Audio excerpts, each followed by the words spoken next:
Good morning to the Governing Board and members of NUTRINET, distinguished guests, and partners and colleagues in the information science profession. It is indeed an honor to be speaking before you today on the 35th anniversary celebration of NUTRINET. I am grateful to Director Imelda Angeles Agdepa, the Chair of the Governing Board of NUTRINET, for this opportunity to take part on this celebration. Likewise, allow me to congratulate each and everyone who has become a part of this milestone. This is an event worthy of celebration to highlight the hard work that you have put into this partnership to keep serving the community of scientists and researchers on food nutrition and related areas of research for 35 years. Hindi po biro-biro ito. As I was writing my message today, I imagined the environment when NUTRINET started more than 3 decades ago, around the late 1980s, or to be exact, 1987. The birth of NUTRINET also coincided with the introduction of automation in libraries. It was around this period, towards the end of the 20th century and beginning of the 21st, that the libraries have transformed from builders and preservers of collection to information nodes that connect information seekers with resources that can be found outside of their libraries and even from the different parts of the world. It was also around that time that Google came into our lives and into the library arena with promises of making all the world's information available to everyone. And we wonder, how can all the printed collections of traditional libraries be made available and accessible to everyone? This was also the time when computers were being introduced. Naalala ko pa nung unang information handling and processing course na kinuha ko noong panahong nasa undergraduate pa ako. The threat of libraries becoming a passé or obsolete and dispensable loomed the environment when these large frame and small frame computers were introduced. Many believed that computers would soon take the place of libraries. But we librarians and information professionals knew better. We knew that it was impossible. So we continued to go along the tide of technological development. We took training courses geared towards learning traditional library services while slowly being introduced to computers. Dun sa unang subject ko ng automation sa library, natatandaan ko na hindi pa kami hinayaang tumipa sa totoong keyboard nung aming dating professor, ang namayapang si Professor Pat Carino. Ang ginawa niya, gumawa siya ng dummy keyboard gawa sa styrofoam na siya namin ginagamit para mag-practice para makapagtipa sa keyboard. And I recall, the more pressing issues during those times, more than automation, were the dwindling budget of libraries, lack of qualified library personnel, and the growing research requirements of their target clients. Librarians and information professionals were faced with the questions, how will the meager budget can their libraries expand their collections?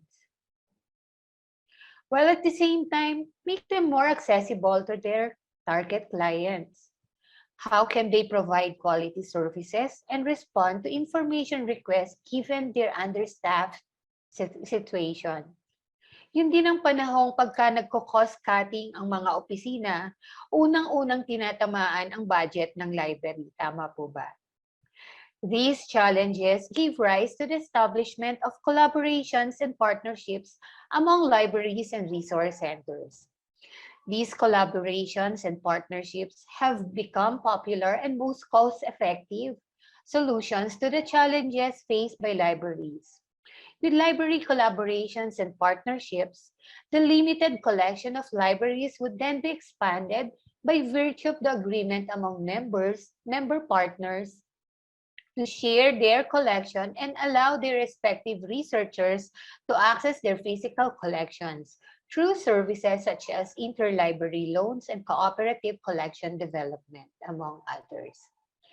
These, I believe, may have motivated the 14 pioneering members of NutriNet to link up and establish the network, with the main purpose of establishing a specialized information system in food, nutrition, and related fields in order to achieve an efficient flow of information required by the nutrition and nutrition-related research and development programs or projects of the network members and the rest of the country's scientific community.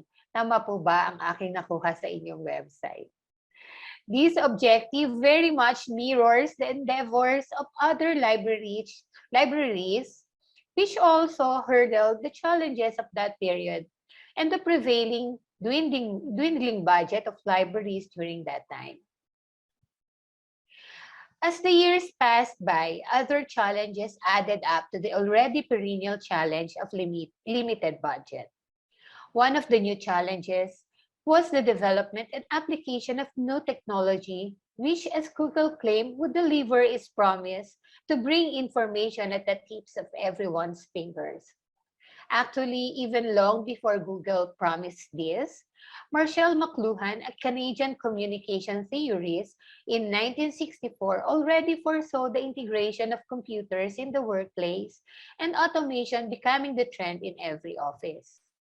Computers and computerization, or as we commonly refer now as the digitization or digitalization of libraries, have started to slowly adapt to this trend, with initially transforming their bulky card catalogs to opaque or online public access catalogs in order to create library databases, which contain the basic bibliographic information of the resources of the libraries. As the years passed, these library databases expanded to include other modules in the operation of the library, such as the acquisition module, the borrowers module, and other modules which were integrated into the library management system. So this technological development continued to infiltrate the processes in the library. Thus, the biggest challenge for librarians in the succeeding decade was how to become adept with the use of this technology. As we librarians continue to disprove the obsolescence of library, we continue to learn the use and be familiar with these new technologies.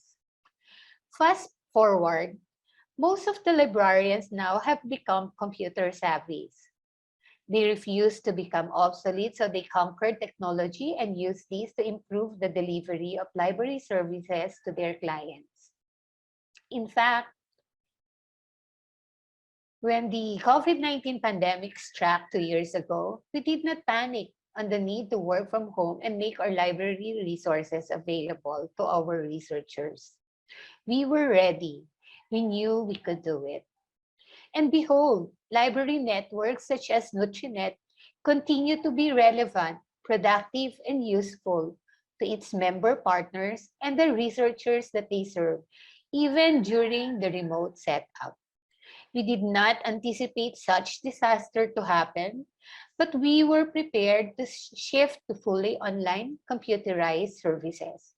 But of course, I must also make a disclaimer that not all libraries are equally prepared as the others because again, the lack of budget for training and new technology prevented them to acquire the necessary equipments. But the librarians of these libraries were not clueless. They knew what to do and tried to do what they can within their means. But also this time, we librarians and information professionals have recognized that the clients that we serve have also become digital experts. They have learned to navigate and to put in full use the available resources that they can access freely online. Ultimately, this rapid change in user expectations and professional expertise with digital technology led to intense conversations within the library and academic communities about the roles and responsibilities of both libraries and corporate entities. As Diane Markham and Roger Schoenfeld describe in their book Along Came Google, The History of Digitization in Libraries, and which I quote, research libraries in particular, came under pressure to adapt to this emerging reality. The notion that any library, no matter how large, could collect comprehensively the knowledge that was being produced was clearly not yet possible. With digital technology, many of the quality control mechanisms that had been in place for decades, for example, peer review of both journal articles and books through publishers with established reputations, now had to compete with preprints, open access publications, and startup publishers with an array of review practices. Some even are predatory. Libraries no longer focused on collecting the best of the published records and began to think of their mission as wayfinding for their users. What is the universe of materials on a particular topic? How does the reader find out about it? End of quote. We are now also challenged by the demand to make our institutional repositories readily accessible and available anywhere, anytime. More so, we are challenged by Google to make all published resources, books, journals, and other heritage materials readily available. What then would be the library's roles? This is now the challenge for libraries such as the members of NUTRINET have to face. How can we outsmart Google? Or do we have to? As we move on and emerge into the complete digitalization of libraries and making our institutional repositories readily accessible anytime to our target users, we do not need to compete with Google. The challenge for us is how to make reliable and relevant resources that are available online more accessible to our researchers. And what we have in prints that are not available online be digitized and transformed to formats that are more readily accessible to them. We move slowly but surely while we let Google face numerous legal battles pertaining to copyright and intellectual property breaches. So hayaan na lang po natin si Google doon. It is not possible to completely build a universal libraries alone, like what our predecessors in the library professions during the ancient time had dreamt of, and Google wanted to achieve digitally. But with the help of the different library and information networks such as NutriNet, we can aspire to come up with the most comprehensive digital collections of resources is specifically selected to fit the specific research needs of our community of users within the available resources that our libraries have. Thus, I enjoin you, my colleagues in NutriNet, to continue to work together in building the most comprehensive repositories of information that respond to the needs not of all researchers, but of your target community of researchers, knowing that other networks of libraries would continue to do the same, with the end goal of creating your version of universal libraries that are relevant, accurate, reliant, accessible, and readily available. Thank you very much and happy 35th anniversary to NutriNet.